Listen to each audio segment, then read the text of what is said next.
Hello, hello. Please settle down as we are about to begin shortly.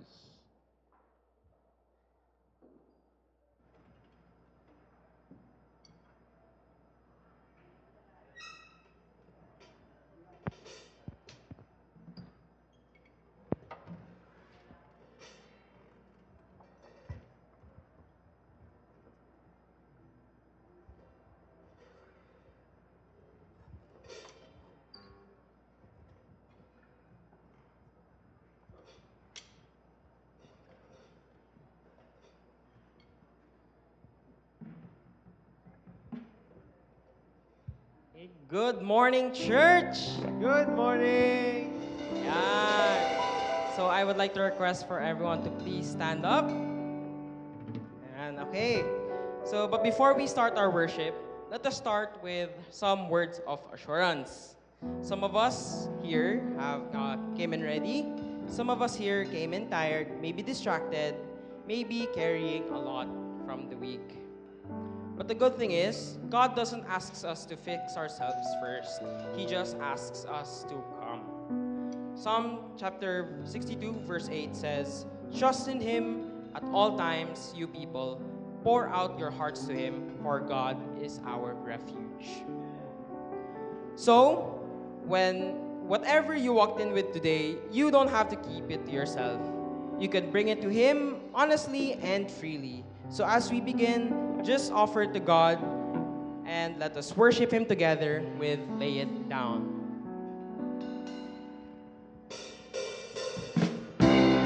So as we sing this song, I would like to request everyone to clap along with us.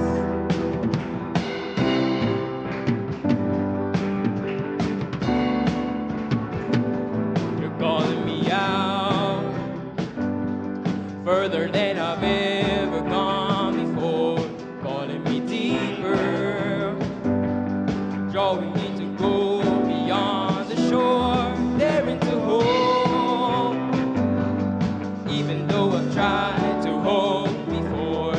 If you say so, I will let go. I will lay it down, I will lay it down, I will lay it down at your feet, Lord.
Panginoon. Amen. Amen.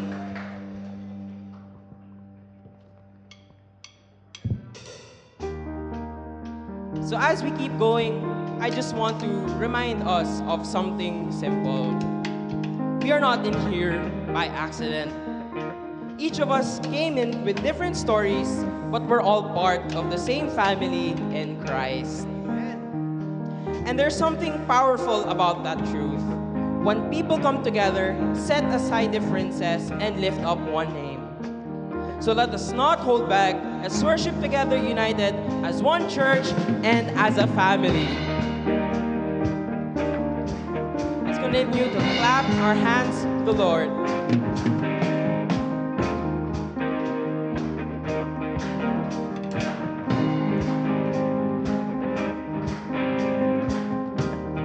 Every tribe will see your glory.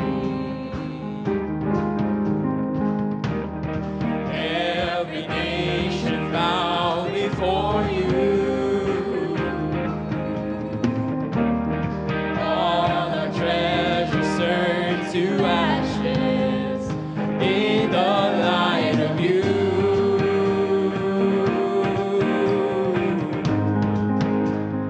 As we're singing, holy is the Lord Almighty. Only you are worthy, worthy of it all.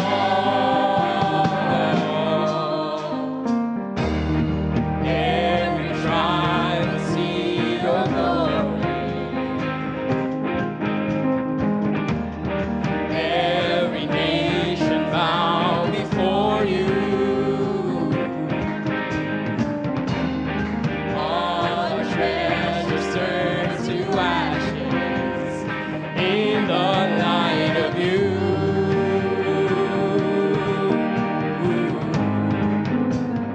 As we're singing, holy is the Lord Almighty. Only you are worthy, worthy of it all. Praise and glory, honor and strength unto our God, unto our God. Matchless, endless, love unrestrained. This is our God. Every time sing praise and glory, honor and strength unto our God, unto our God. Matchless, endless, love unrestrained. This is our God. Every time sing, Ayo, Ayo, Ayo, ah. Ayo, Ayo, Ayo, ah. Ayo, Ayo, Ayo, ah. Ayo, Ayo, Ayo, ah. There is no one like our God. Amen. There is no one like our God. There is no one like our God. There is no one like our God. Wala kang katulad, O Diyos. Wala kang katulad, O Diyos. Wala kang katulad, O Diyos. Wala kang katulad, O Diyos. Praise and glory, honor and strength unto our God, unto our God. Matchless, endless, love unrestrained.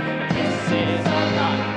Every child sing praise and glory, honor and strength unto our God, unto our God.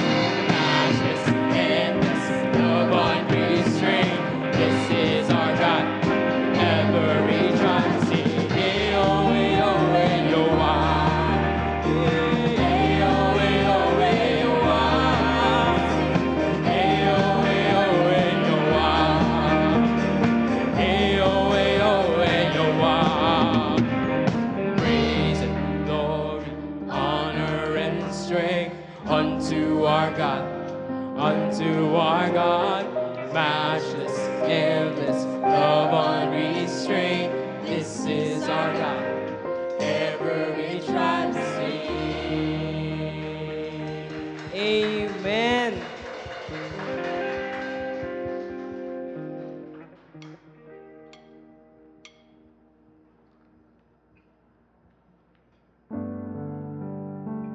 God isn't just someone that we worship from a distance. He is actively working in our lives, even in the parts that we don't understand yet. He's shaping something very good in our lives. So instead of trying to figure everything out right now, just bring yourselves before Him. Let this be your prayer. God, I trust you with my life.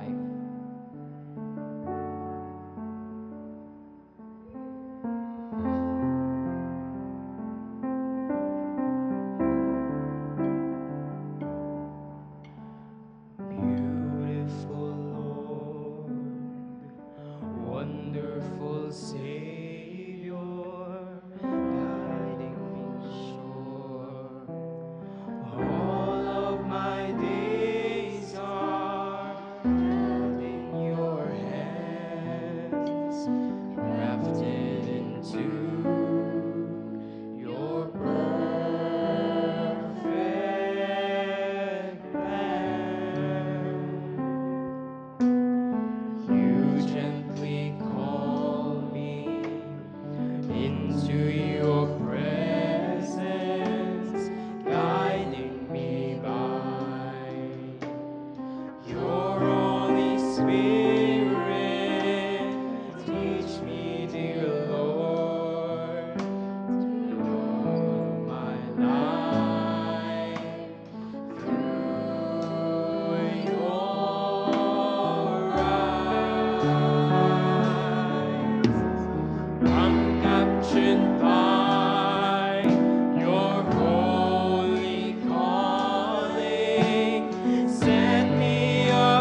Amen. Praise the Lord. May I request everyone to please be seated. Let us continue to worship our God in prayer.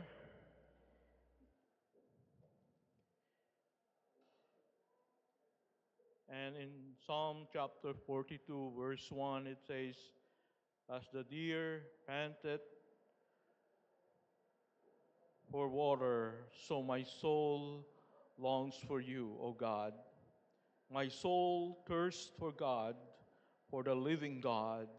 When shall I come and appear before God?" Our dear Heavenly Father, we come before you, thirsting for you, longing for you. Just like a deer who is very thirsty, who's looking for water. We cannot survive without water. We cannot survive without you, Lord. We need you in our lives.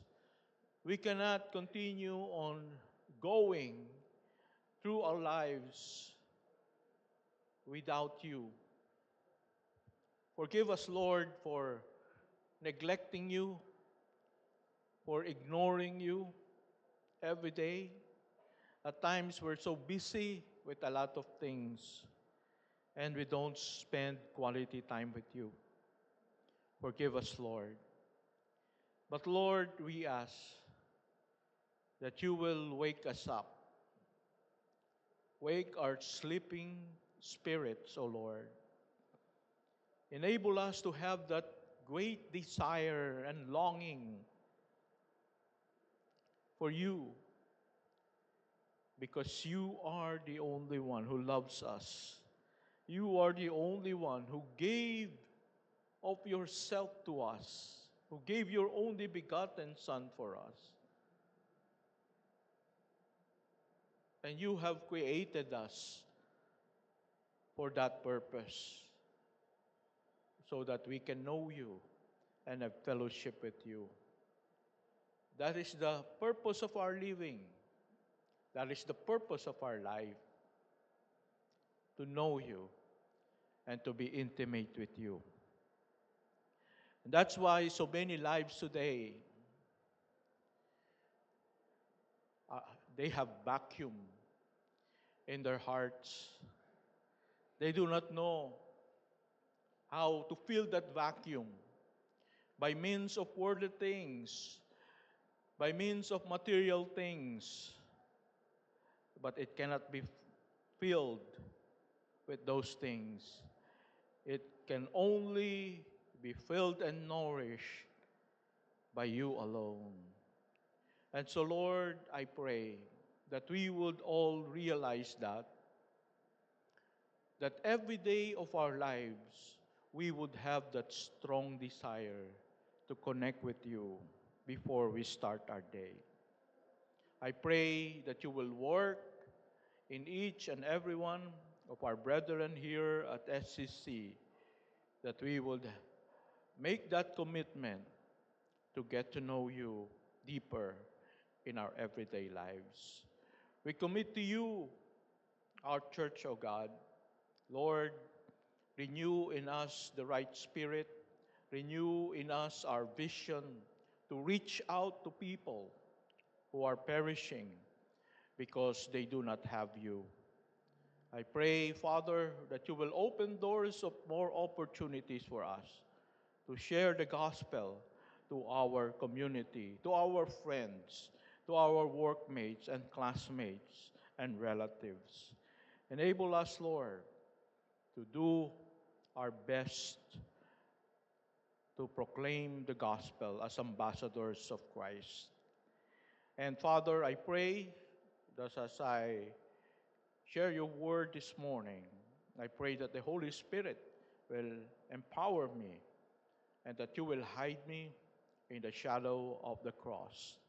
That you will be the one who will be known, that you will be the one who will be glorified. We praise you, we honor you, Father. This is our prayer in Jesus' mighty name. Amen and amen. Good morning, everyone.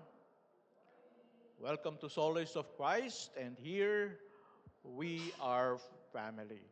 So may I request everyone to please stand. We will be going around and we will welcome one another in the Lord. Let's sing this welcome song.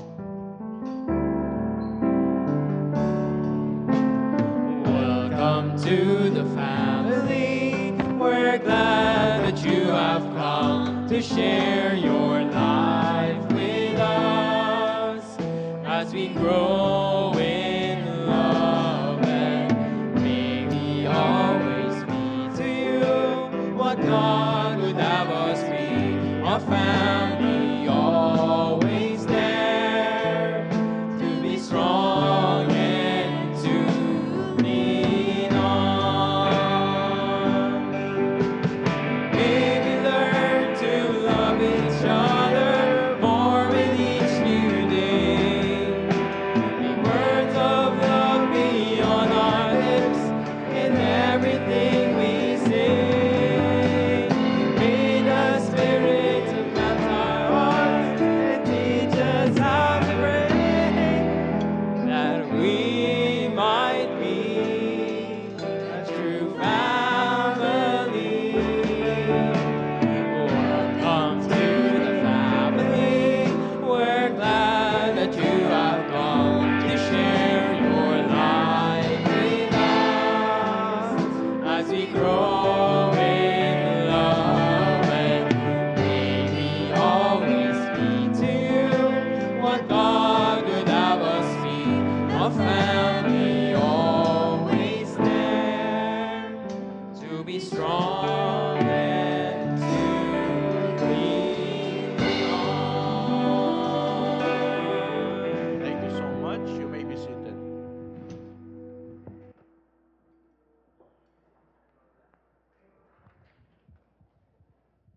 Good morning, everyone. As we continue to fellowship and connect with God, we now have an opportunity to honor Him with our tithes and offering. Let me read to you a powerful verse from Matthew chapter 6, verse 33. It says, "But seek first the kingdom of God and His righteousness, and all these things will be added to you." In this simple yet profound statement, Jesus provides us with the key to abundant living. He reminds us of the importance of prioritizing the kingdom of God above all else. When we seek God's kingdom first, when we place Him at the center of our lives, everything falls into place. Our worries, needs, and desires are all enclosed within His loving care. Today, as we give our tithes and offerings, let's remember the truth contained in this verse. Let's make a conscious choice to seek God's kingdom first, both in our hearts and in our giving. As we do so, we can trust in God's promise to provide for our needs. He knows our circumstances, our challenges, and our desires. When we align our giving with His purposes, He faithfully adds blessings upon blessings in our lives. In Luke chapter 21, verse 1 to 4, as Jesus looked up, He saw the rich putting their gifts into the temple treasury. He also saw a poor widow put in 2 very small copper coins. "Truly I tell you," He said, "this poor widow has put in more than all the others. All these people gave their gifts out of their wealth, but she, out of her poverty, put in all she had to live on." Know this, God is not looking at what in our hands, but what's in our hearts. What truly matters is our willingness to give wholeheartedly and sacrificially. So let's give with hearts filled with faith and gratitude. On the screen behind me are the account numbers where you can deposit your tithes and offerings online. And for those who are here, you can use your envelopes inserted in the bulletins, and you may put it in the tithes and offering box. Let us pray. Lord, thank you for your blessings and for the opportunity to give back to you. We pray that you will bless this offering and those who give generously, and that your kingdom's work will be powerfully advanced through our giving. In Jesus' name, amen.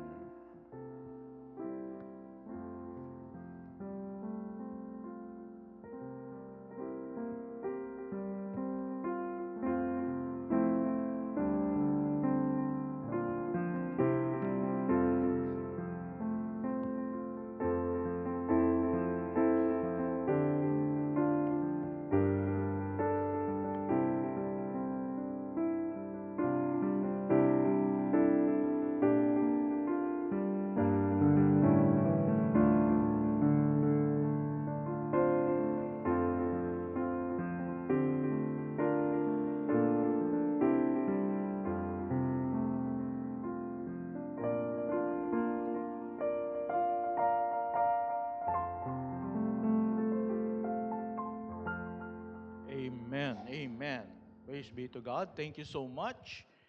So can you please tell your neighbor, it's good to see you this morning. All right. With a smile, of course. Okay. So welcome to our series, Love Jesus.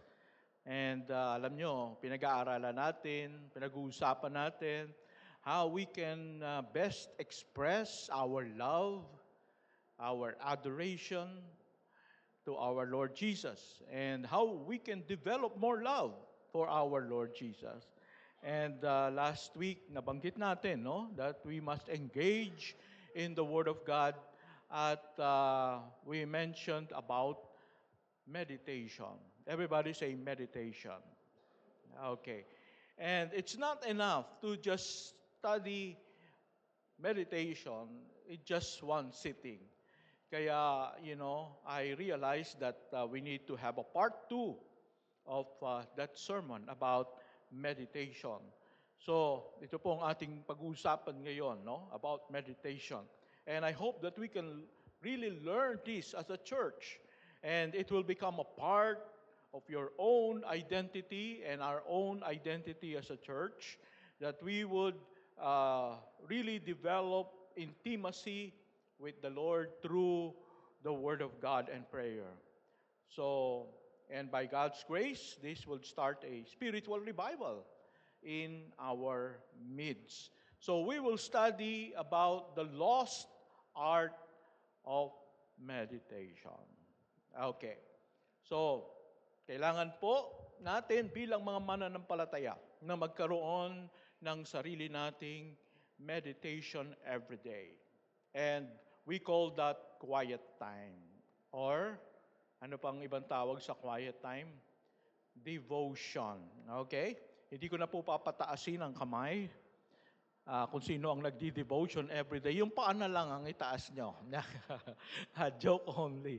But, mga kapatid, kung talagang tayo ay seryoso sa ating relasyon sa ating Panginoon, hindi po dapat mawala ang quiet time, ang devotion sa isang Kristiyano. Amen po ba tayo doon? Amen. Kailangan natin to mga kapatid. Lalong-lalo na gusto nating maging kagamit-gamit sa harapan ng Diyos. Gusto nating mabago ang ating buhay. Gusto natin na makapag-lead ng mga tao sa Panginoon, makapag-lead ng grupo, and magkaroon tayo ng sarili nating small group. We cannot do that if we will not grow deeper in our meditation, in our quiet time, in our devotion. So, for those who are having their quiet time every day, o doon sa magpaplano pa lang bukas, o sige pastor, magsisimula na po ako bukas. Salamat sa paalala. Okay. So kung magsisimula na kayo at kayo ay magkwa-quiet time na tomorrow, I have an important advice to you. Listen to this. Stop merely reading the scriptures. Stop merely reading the scriptures. Alam ko, yung iba sa atin, nagbabasa ng isang chapter a day. Yung iba, 2 chapter, no? Maring may sinusunod kayo na plan how to read the Bible in 1 year. Walang masama po doon. But then, you can do that. But in your devotion, I want you to try a different path. Okay? So, it's not the amount of scriptures that you read that can transform your life. Hindi po yan padamihan ng nabasa ang makakapagpabago ng ating buhay. Just like eating. Kapag tayo po ay kain, walang tigil kakakain. Meron bang guilty sa ganon? Ako lang nakataas ang kamay. Ayan. Okay. Anong mangyayari kapag tayo kain ng kain? Walang kapusugan, no? Kain ng kain. Anong mangyari? Nangyari na ba sa inyo yon na sumakit ang ulo nyo? Tapos, nasuka kayo. No? Anong ibig sabihin? Naimpatso. Ibig sabihin, nilabas nyo yung kinain nyo. Hindi talaga na-digest Hindi talaga naging nakatulong sa atin. And that could happen whenever we read and read and read and read scriptures. But after reading the scripture, tanungin mo yung sarili mo, ano yung natutunan ko? Okay. Anong nabago sa buhay ko? Wala. Mostly, wala. It's because we are doing it the wrong way. We are doing meditation the wrong way. Kaya nga, halimbawa, punta kayo sa isang restaurant and then binasa nyo yung menu. Naku, ang dami nilang menu. So, mula umpisa, binasa mo. Hanggang sa pinakadulo. Hanggang dun sa drinks. Alam nyo na yun, di ba? Yung mga ganon. Ayan. Pagkatapos mong mabasa, nabusog ka ba? Nabusog ka ba pagbasa mo ng menu? Hindi, gutom ka pa rin. No? Kasi hindi mo naman kinain, binasa mo lang. Okay? So that could happen when we read the scriptures and we don't meditate. It just will not do anything good for us. And so mga kapatid, I just would like to encourage you, stop reading, start meditating. Okay? So, of course, importante pa rin ang reading, ano? We all know, that the Word of God is our spiritual food. I want for us to read this passage. Textual sermon muna tayo ngayon, ano? Kasi every Sunday we're doing expository. But today, let's just have a textual sermon. Okay, Matthew chapter 4, verse 4. This is our passage for today. I want everyone to please stand and we'll be reading from this passage. All together, ready, begin. It is, Jesus answered, it is written, man shall not live on bread alone, but on every word that comes from the mouth of God. Let's pray. Our dear loving Heavenly Father, we want to really get to know you deeper, to be more intimate with you. And so teach us, Lord, how we can do that. Teach us how we can meditate and study your word the right way so that we can maximize the benefits of your word in our lives and in our church. Thank you, Lord. This is our prayer. In Jesus' mighty name, amen and amen. You may be seated. Okay. So, the Word of God is our spiritual food.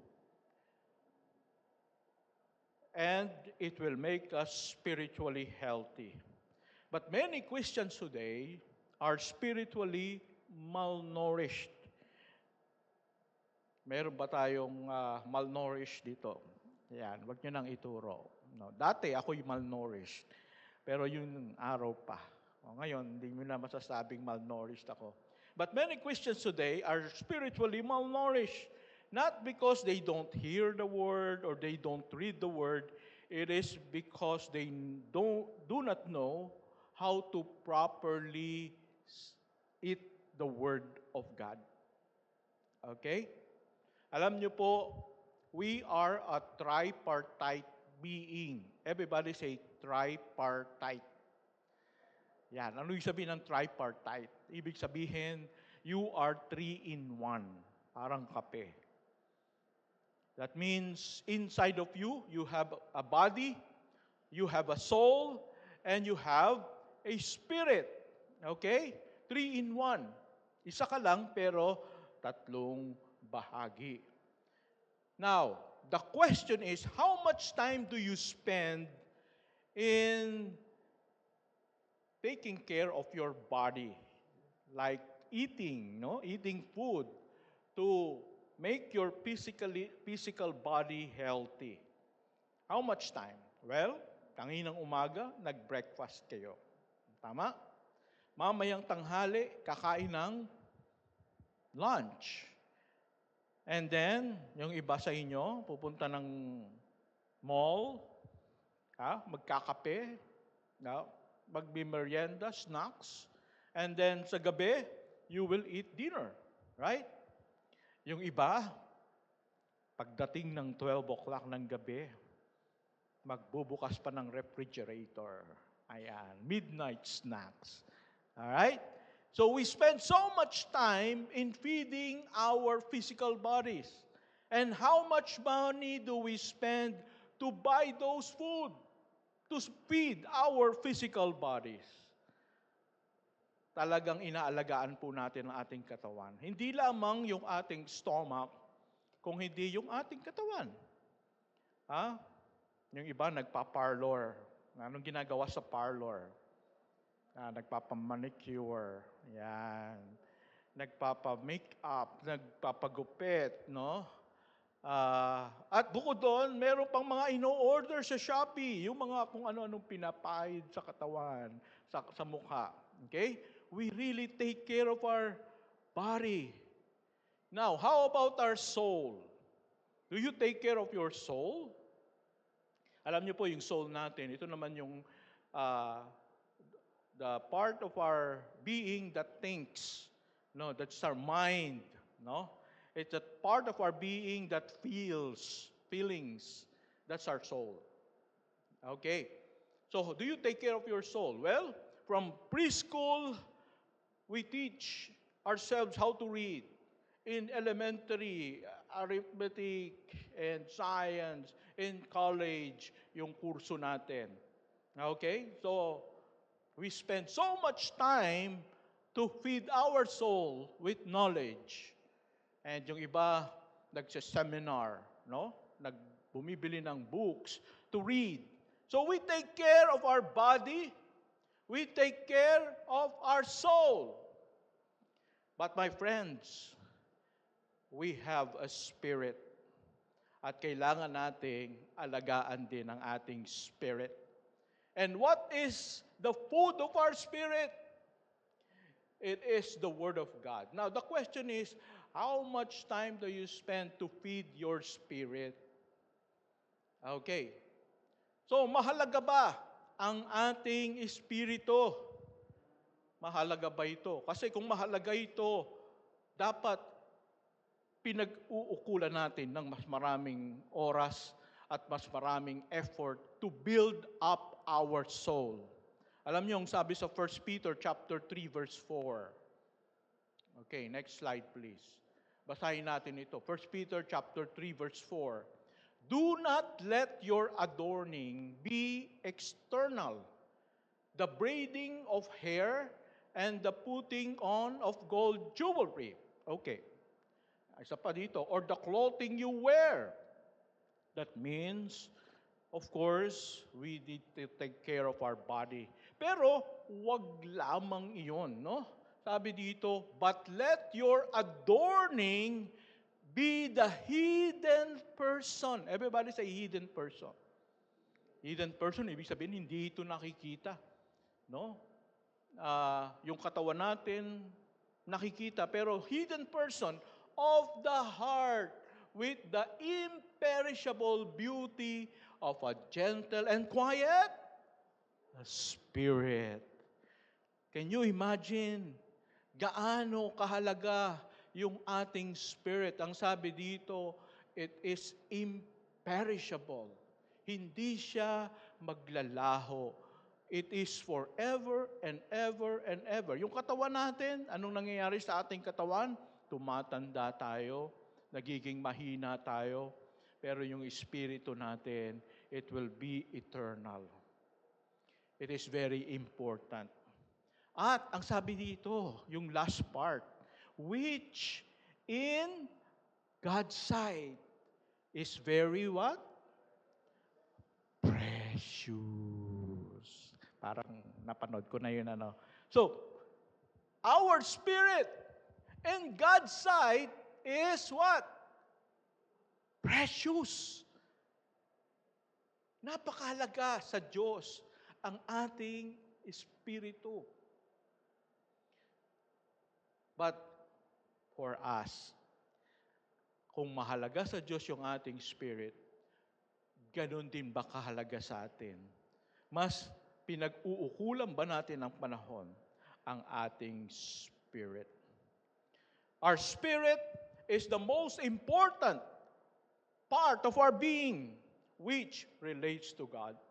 But the sad thing is, this precious hidden part of us is starving, malnourished, and neglected compared to how we take care of our body and soul.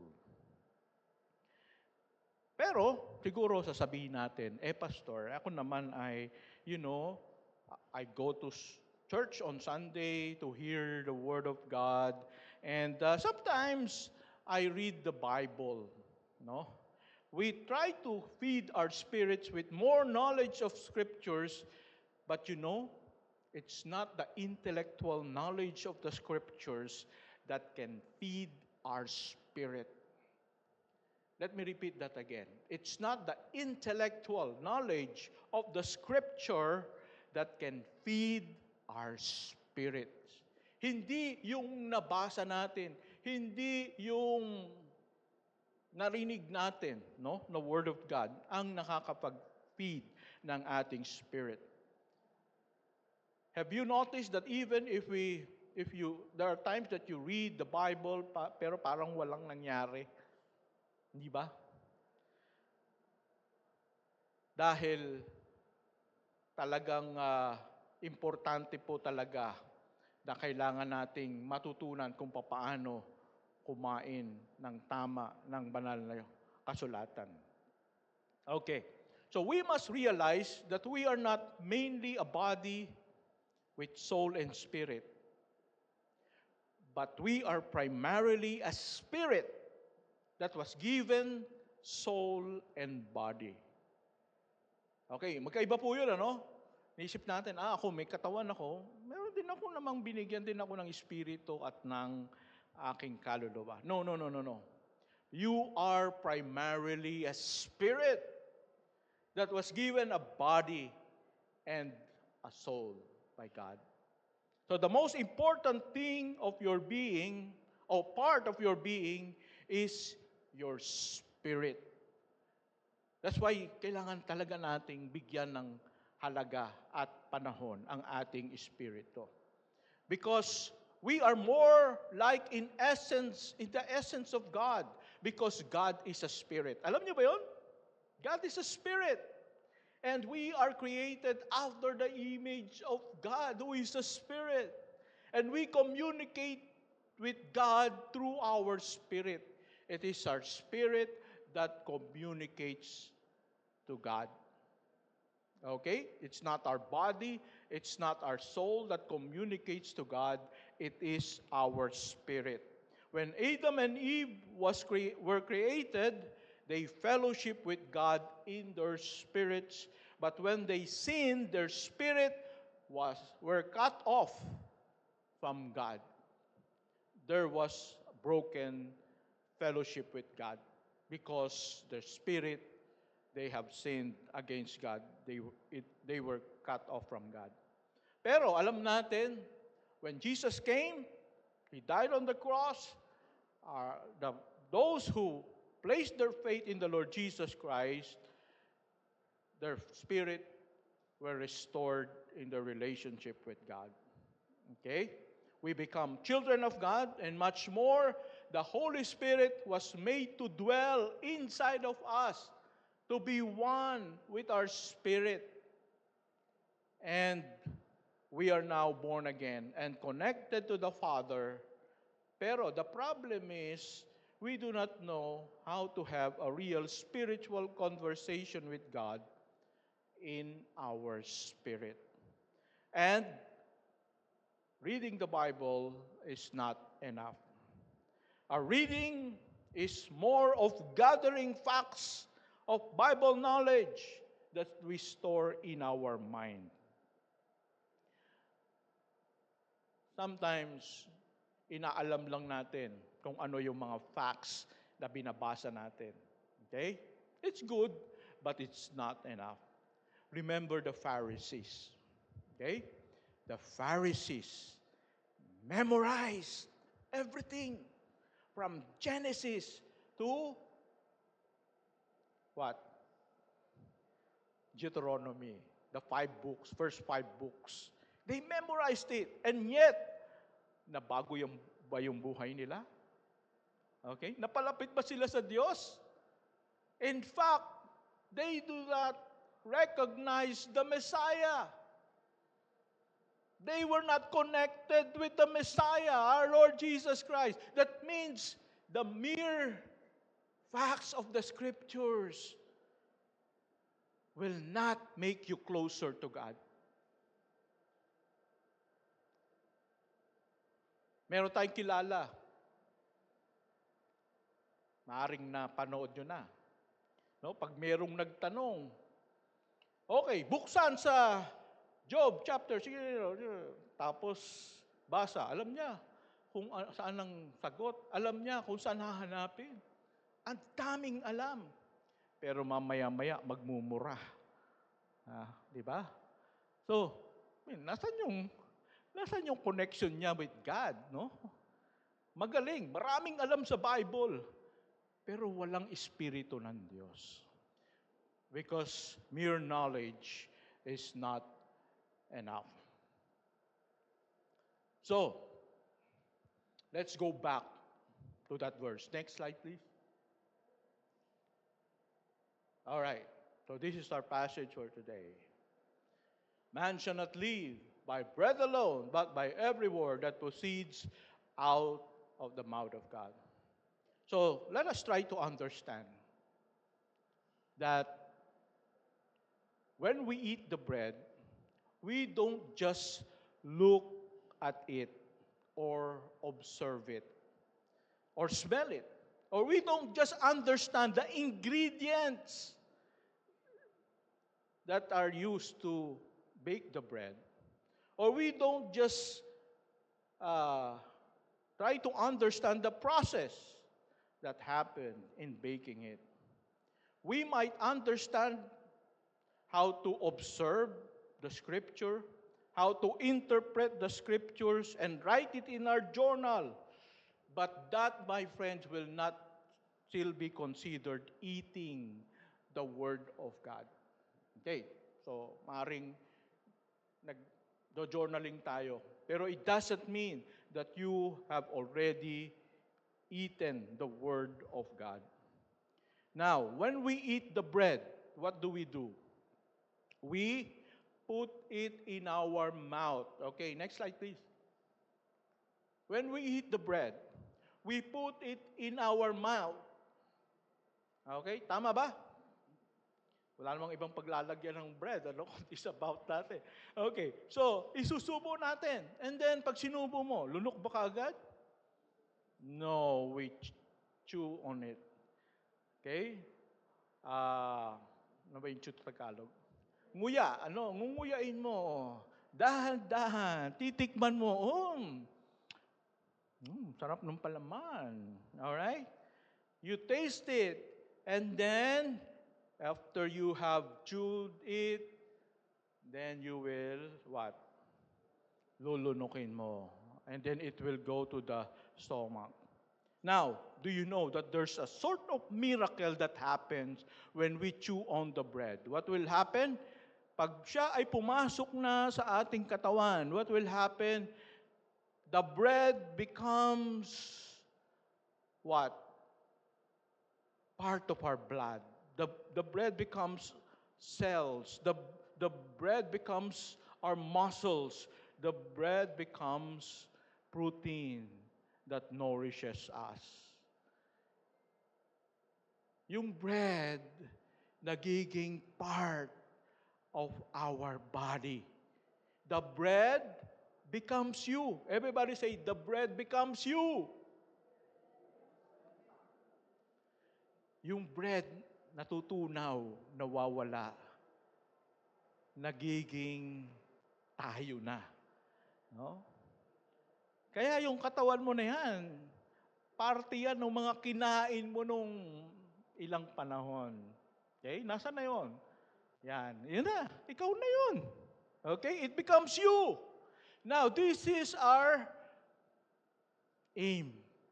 That the Word of God, the Bible that we read, becomes us. The Word becomes you. Everybody say, the Word becomes you. Yung pang natunaw na siya in such a way na hindi na siya pahina ng Biblia kung hindi ikaw na siya. Ang Bible na binasa mo, ang scripture na pinag-aralan mo, naging ikaw na. Pastor, parang sinong nalalabuhan? paano ko magiging, yung Bible magiging ako? Okay. All right. Next slide, please. Okay, let's read this verse in 2 Corinthians chapter 3, verse 2 to 3. Let's read this all together. Ready, begin. You show that you are a letter from Christ, delivered by us, written not with ink, but with the Spirit of the living God, not on tablets of stone, but on tablets of the human hearts. Wow!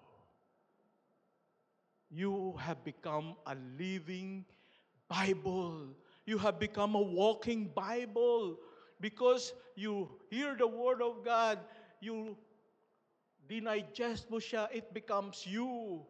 It shows in your life what was written in the Word of God is now being repeated in your life, being lived in your life. And so when people look at you, it is as if they are reading the Word of God. Bakit itong tao na ito dati mapagmura? Ngayon, yung mga sinasabi niya, nakaka-encourage. Dati itong tao na ito paalaaway, pero mapapansin ko, he's loving. Naging living Word of God. And that is our aim. No? Yung letter from Christ, that is epistles. In other translation, it is epistles. You know what epistles are? Letters. And we are from Christ. We are the living Bible. We are not written with ink, but written by the Holy Spirit of God that is in us, changing us, making us conform to the image of Christ that we can see in the Scriptures. Di ba napakaganda nun? Wow! Bakit ang daming Bible dito? Yung isa nakasuot ng violet, yung isa naka-red, yung isa naka-orange, Iba't ibang klaseng Bible. Kasi nakikita na sa buhay natin yung nakasulat sa Bible. Amen? So, that should be our aim. That because of that, we become like the Word of God. Now, how can that miracle of the Word becoming me happen? Paano mangyayari ito na yung salita ng Diyos magiging ako? Well, it is through meditation. Everybody say meditation. Okay, gusto niyo ba yun na maging walking Bible kayo? Na hindi dahil sa marami kayong alam sa Bible, kung hindi nakikita yung sinasabi sa Bible sa buhay ninyo. More on your actions, more on your life. And it will happen only if we do the right way of eating the Scriptures through meditation. Okay? So my friends, meditation is spiritual digestion. Kailangang i-digest natin ang Word of God sa buhay natin. You must chew on the Word slowly carefully digest it until the Word just stop being words on a page of our Bible, but it becomes you miraculously because we have absorbed it in our being. Now, the Hebrew word for meditation in Joshua chapter 1 verse 9 is what? Haggah. Everybody say Haggah. Okay, so Hebrew word. And the meaning of Haggah is to meditate, to murmur, to ponder, to speak, or to utter. Okay. In modern times, meditation is what? Being silent. Just thinking in your mind. Tama ba? Diba? Magme-meditate ka, huwag kang, bakit ang tahimik mo dyan? Nagme-meditate ako. Hindi pala ganun ang meditation. Originally, ang meditation is murmuring. You are repeating something. You are saying something. Okay? Not loud, but you are, merong naririnig na sinasabi. Kaya yung mga Jews, pag nandun sila sa Wailing Wall sa Jerusalem, meron silang minumurmur. What are they doing? They are meditating. Okay? And they also use this word Haggah to para ipakita.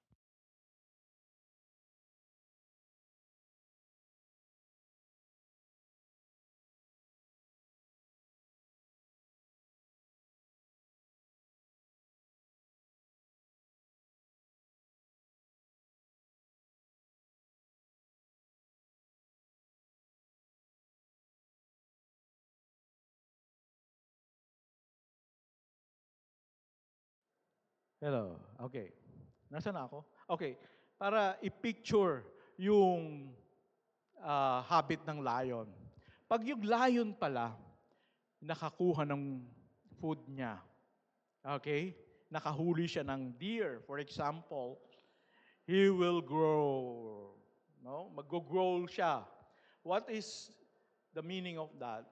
He is actually saying, this food is mine. Okay? Telling other lions, this is not yours. This is mine. Walang makikialam.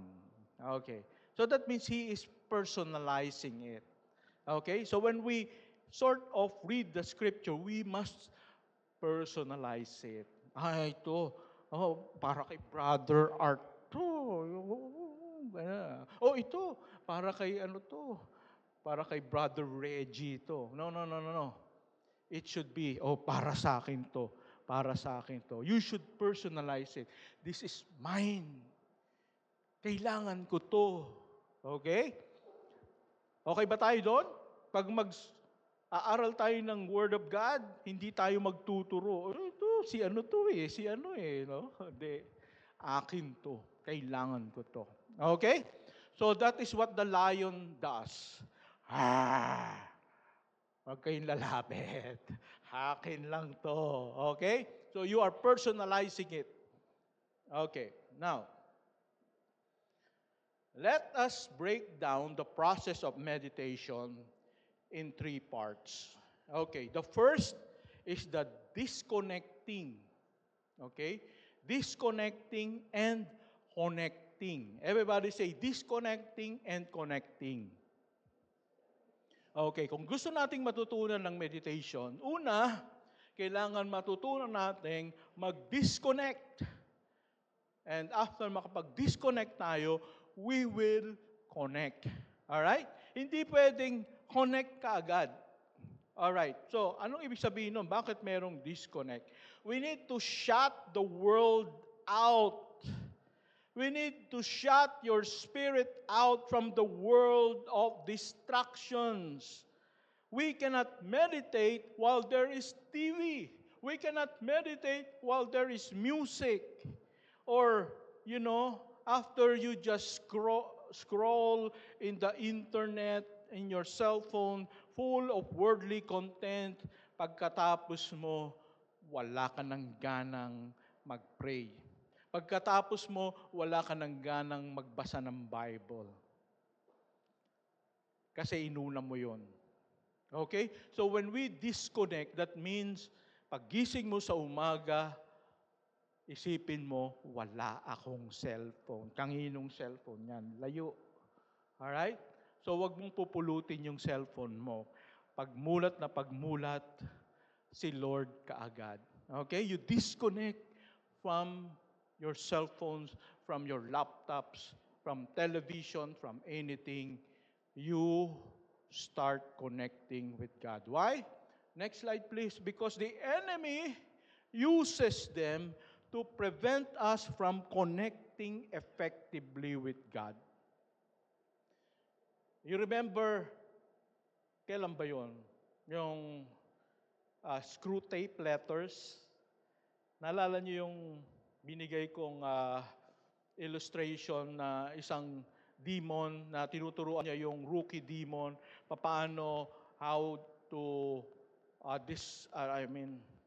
to prevent people from reading the word of God and prayer. Ang sabi nung veteran demon, naku, napakadali niyan. Napaka-effective nito, strategy na ito. What is the strategy? Distract them. Distraction. Okay? Bago sila mag-pray, bago sila mag-read ng Word of God, distract mo sila. Yan. So, anong distraction natin? Cellphones, internet, no? Mapapatawa ka muna. Ay, ang galing magsayaw ng bata. Okay. And then, wala ka lang, bakit kaya parang, pag magpe-pray ako, parang walang lumabas na word. Parang hindi ko alam, kasi ano ka na eh. Ang layo mo na kay Lord eh. Because you have become worldly already because of the distraction. Okay, so remember, the enemy wants you to pick up your phone. Okay? But say, no. Don't. Wala mo na yan. Okay. Word muna.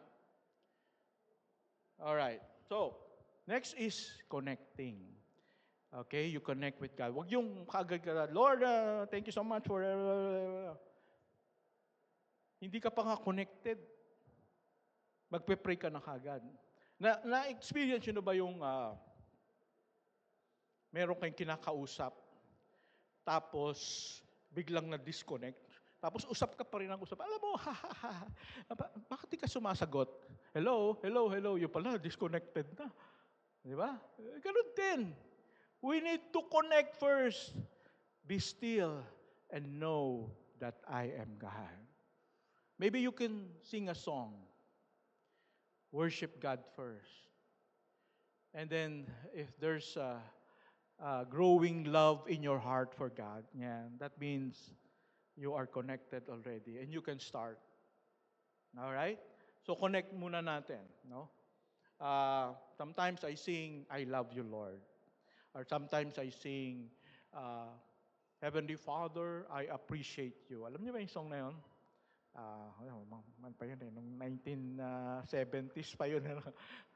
But Heavenly Father, I appreciate you. Son of God, I appreciate you. Holy Spirit, I appreciate you. All right? And then I get connected with God. Number 2. Okay. So next. Number 2, the muttering and the personalizing. So how to do this? Example, you open your Bible, you select one verse. Okay. Now, we need to do away with lengthy reading of the scriptures. You can do that sometime, pero yung devotion mo, I would like to encourage you to select just one verse. All right? Just one verse. And then you can focus on that verse. For example, 1 John 4:4. Okay? Next slide, please. All right. This is 1 John 4:4. Greater is He that is in me or in you than he that is in the world. For example, ito lang muna yung focus mo. All right? For today, this is my devotion. 1 John 4:4. Not two chapters, one chapter, just one verse lang. Okay? So, how do you do that? No? So you can read it slowly. Read it again and again. Then close your eyes. Say it slowly. You can focus on just one phrase. Greater is He that is in me. Greater is He that is in me. Say it again and again. What are you doing? You are chewing it. No? Ninunguya mo siya. You are chewing it. You are forcing our mind to focus on that one truth and reality. Now, you can also ask the question, no? Who is He that is in me? Who is He that is in me? God, the Almighty God, the Creator, the Jehovah Jireh, the one who is in control of the entire universe. He is in me. Wow. God, the most powerful being, is in me, lives in me. I am the temple, the house of God. He lives in me. All right? So all His power and authority is in me because God is in me. Wow, that's amazing to think about that. No? If you start thinking about it, wow, really? The most powerful God with all the power in Him is in me? Wow. I don't need to be afraid of anything. My needs will be provided because the most powerful God is in me. Yeah, just think about it more and more. And Lord, thank you so much. You are with me. All right? You personalize it. And then you remember other words. Oh, He said, if it's in me, He said, I will never leave you. I will never forsake you. Wow, God is in me and He will never leave. He will never forsake me. Hindi niya ako papabayaan. Palagi ko siyang kasama. And this promise is right now. He lives in me right now. Not in the future. Not when I go to heaven. No. Right at this very moment, He is in me. So, kumbaga, lawakan mo yung isip mo. Be creative in letting the Word absorb in your life, in your heart, in your spirit. And right now, He said here, He is greater than Satan. He is greater than my sickness. Wow, I have a sickness right now. And if He is in me, He is greater than my sickness. I have a financial need right now. I need to pay for my tuition fee. And the God who is the Jehovah Jireh, who is the great provider, is in me right now. Oh, that's good. Then I should not, hindi dapat ako mamroblema. Kasi kasama ko yung the great provider. I just have to tell Him. I don't need to, Lord, nandiyan ka ba? Nandiyan ka ba? Sasabihin sa iyo ni Lord, ano ka ba? Nandiyan ako sa puso mo. Nandiyan ako sa katawan mo. Diyan ako nakatira. I am as close as you think as I can be. Wow. So, don't just read the Word. Let it come to your mind and drops to your heart. Absorb it. Okay? So, I would like to encourage you to do this. Have a journal. Okay? Kung yung katawan nga natin, binibili natin ng kung ano-ano. Di ba? order tayo sa Shopee. Now, this is what my advice for you. Buy a ball pen and a notebook for your spirit. Minsan naman, gastusan mo naman yung spirit mo. Huwag yung puro sa katawan natin. Okay? So buy a notebook and a ball pen. Okay, what you can do is for your daily quiet time and journaling, I would like to encourage you to use soap. Okay? This is pinadali. Dati kasi masyadong mahirap yung ginagawa natin. Tama ba? Source. Grabe, pang Bible school student. Okay. Para hindi tayo masyadong mahirapan, we will use soap. Okay, scripture, just one verse. Okay, write it down. All right? And then observation, just one or two. Huwag masyadong marami. Kasi pag masyado ng marami, baka hindi mo naman masyadong kailangan yung iba. Okay? Yung importante lang. Okay? 1 or 2, 3. Okay na yan. And then application. Alright? So, for example, observation, the Almighty God lives inside of me. Wow! Wow! And then the God who is in me is greater than Satan, all my problems, sickness, financial needs, and problem. Okay na yun. No? Then, application. I believe that God Almighty lives in me. I will not fear anything. And then I trust that with God, I can overcome every challenges, temptations, trials, needs. Because God is in me. Wow. And then prayer. Okay, Lord, I thank you for being with me right now. I am more than a conqueror because you are greater than my enemy, my sickness, problem, needs. I can walk in victory. Alam nyo, within 15 minutes, tapos ka na sa devotion mo. But it doesn't stop there. You keep on thinking about it day and night. Diba? Sabi sa Joshua 1:9, meditate on it day and night. So after you have written this, bring it with you at work. Dalhin mo sa trabaho mo. And then, from time to time, oh, God is in me. Wow, thank you, Lord. I can do this work because God is in me. Oh, I can be wise because God is in me. Okay? So all throughout the day, think about what you have just read, what you have just studied. Kumbaga, let it sink in and sink in and sink in. Hanggang sa matunaw talaga yung scriptures sa buhay mo. Kung meron kang kausap, you know, God is in me. Ano pinagsasabi mo?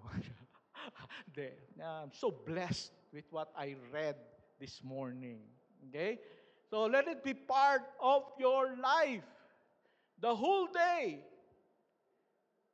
All right? So, start na tayo tomorrow, mga kapatid. Okay? Buy ballpen and notebook. Okay, step number 3. Step number 3 is obeying and doing. Obeying and doing. This is where many Christians miss doing. Ito yung nakakalimutan natin. Remember this, the Word never becomes part of our lives until we act on it. The Word never becomes part of our lives until we act on it. Actually, we can sit in your room, in our room for 10 hours to meditate and think about what we have just read. But when you get out of your room, and you still worry, you are back to zero. No? Nag-devotion ka, yung sinabi mo, greater is He that is in me. Wow, God is in me. Amazing! Lord, you are within me. Wow! Okay, tapos na ako sa devotion. Tapos, naku, paano ko kaya babayaran yung tuition fee ko ngayon? Naku, sayang yung devotion mo. No, hindi mo in-apply. Hindi naging bahagi ng buhay mo. So dapat lahat ng action mo, lahat ng pag-isip mo, lalabas yung inaral mo. Lalabas yung mineditate mo. So you will always be smiling. I can do all things through Christ who gives me the strength. No? If God can do the impossible and He's with me, wow, I can do what I need to do excellently. Walang mahirap para sa akin kasi walang mahirap para sa Diyos na kasama ko. Amen? So dapat, bahagi ng buhay natin. No? Ano man ang trabaho mo, palaging maglalabas yung mineditate mo. Alright? Ang marami sa atin, ang problema natin, after our devotion, wala na, bukas na uli. No? Parang nadi-disconnect na tayo dun sa devotion natin. Kailangan obeying and doing. Okay. So, for example, you have meditated on Psalm 23. The Lord is my shepherd, I shall not be in want. Therefore, afterwards, you should not be worrying anymore. You are confident that God will take care of all your bills and problems, and you begin to thank Him by faith, sincerely. Father, thank you so much that my needs are met. Alam ko, parating na yan. Parating na yung pambayad ko. Parating na yung para sa pangangailangan ko. Alam ko, gagaling na ako, Lord. I'll just wait. But I know it's coming. No? Nandun na kagad yung confidence. You apply what you have learned. Faith is action. Faith without works is dead. Kailangan may action. Okay? God's word is a legal document. When you believe it and act on it, God is obligated to make it happen. Okay? When you believe God's word and you act on it, the Lord will heal you. The Lord will provide for you.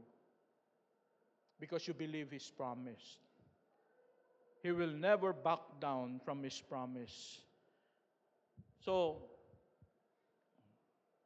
I'll give you one example. Okay? Another example is this, before we close. Okay, 2 Corinthians 5:21. Okay, let's read 2 Corinthians 5:21. Ready, begin. For our sake, He made Him to be sin who knew no sin, so that in Him we might become the righteousness of God. Okay. You know, what we need to do is to summarize yung red letter na yun. That's what I will focus on. Okay? In my meditation. I am the righteousness of God.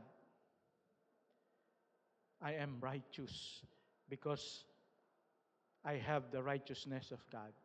Okay? Observation. Jesus, who is without sin, paid for all my sins in full at the cross.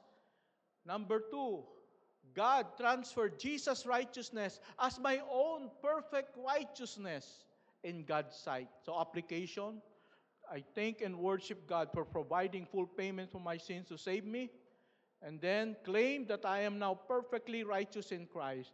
I am empowered to live that way. And prayer, Lord, I thank and worship you for paying for all my sins. I am fully cleansed and have the perfect righteousness of Jesus. Empower me to live righteously and overcome sin. Amen? So pag mayroong dumating na temptation, ops, I am the righteousness of God. The perfect righteousness of God. Hindi ako dapat tumingin dito.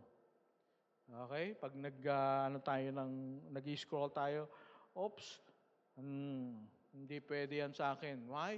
Because I am the righteousness of God. I believe what God says I am. I am no longer a sinner. I am the righteousness of God. I will not believe Satan. I will believe God. I am the perfect righteousness of God. Amen? Alright? So, simple lang po pero powerful. Okay? Hindi kinakailangan napakahaba nung pinag-aralan mo. Hinanap mo pa yung Greek word. No? Maganda rin naman paminsan-minsan pero the most important thing is for the word to become you by means of meditation. Let's close our eyes and bow our heads. Kaibigan,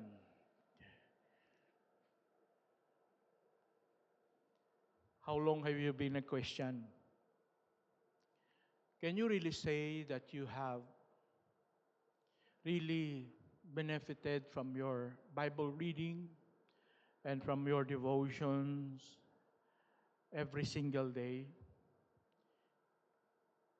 Maybe because you're just doing it out of duty. Kailangan lang matapos para masimulan mo na yung dapat mong gawin.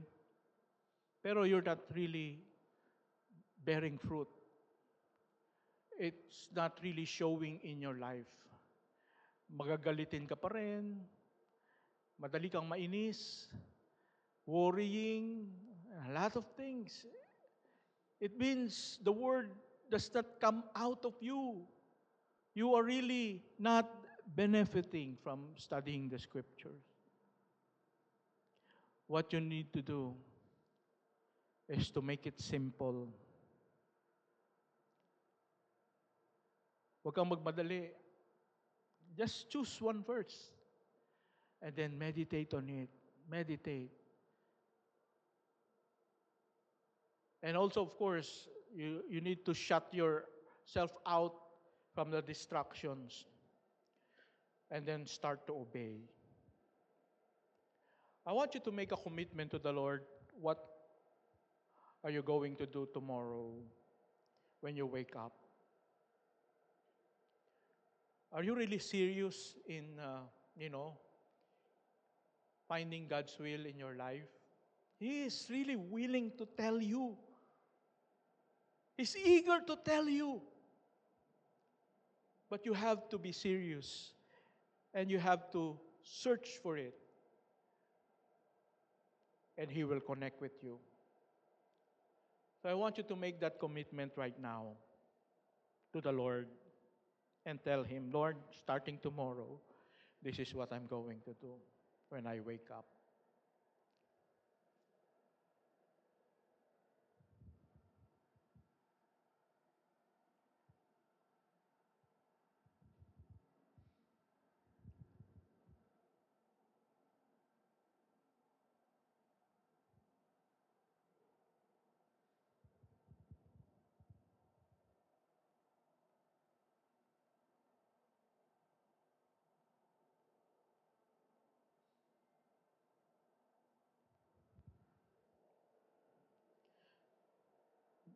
Thank you, Father, for teaching us how to meditate the right way. Help us, Lord, to obey it, to apply it immediately. Help us not to wait until we are ready, because I know that the enemy will prevent us from doing it. And so immediately, help us, Lord, to obey. And Lord, may the Holy Spirit guide us and bless us. In Jesus' name we pray. Amen. Praise the Lord. So right now, this, yung PowerPoint natin, no? Ang tawag dito? Ilalagay natin sa ating GC, no? Sa prayer meeting, so that you can be reminded, and also you can use the soap, no? Para malaman nyo, ganito pala. Okay? So, I encourage you to choose one verse dun sa passage natin, yung sa dalawa. And wag mong kopyahin yung sa akin, no? Kumbaga, make your own, no? So mas maganda yung galing talaga sa iyo. Okay? And then later on, I'm going to put verses, no? Mga verses na we can use para sa ating devotions every day.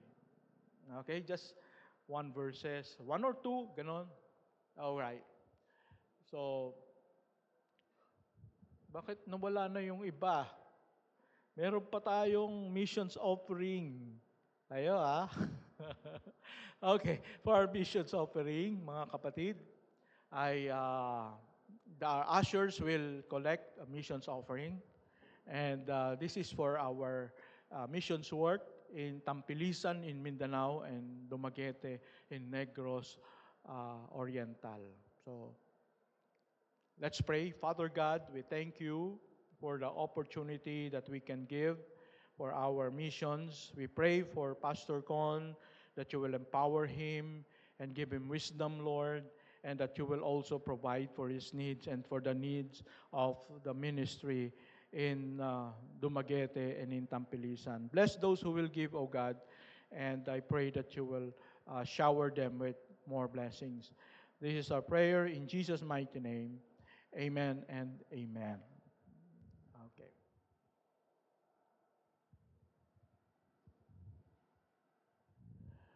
Okay, pasok na kayo, and then we'll have closing prayer.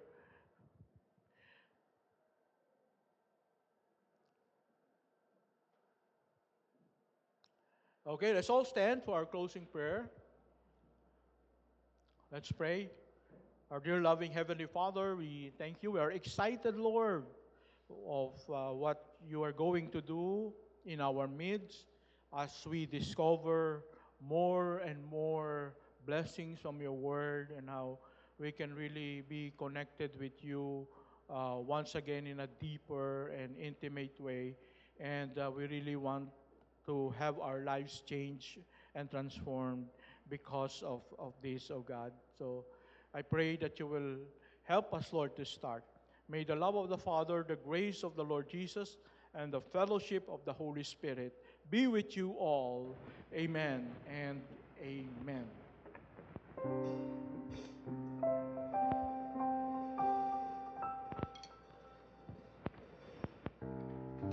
Amen, Church! Palakpakan po natin ang Panginoon.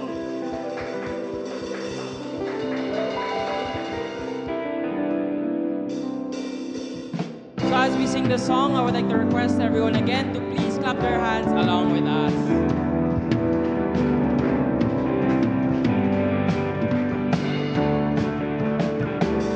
You're calling me out further than I've ever gone before, calling me deeper, drawing me to go beyond the shore. There is no hope, even though I've tried to hold before. If you say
Have a blessed Sunday.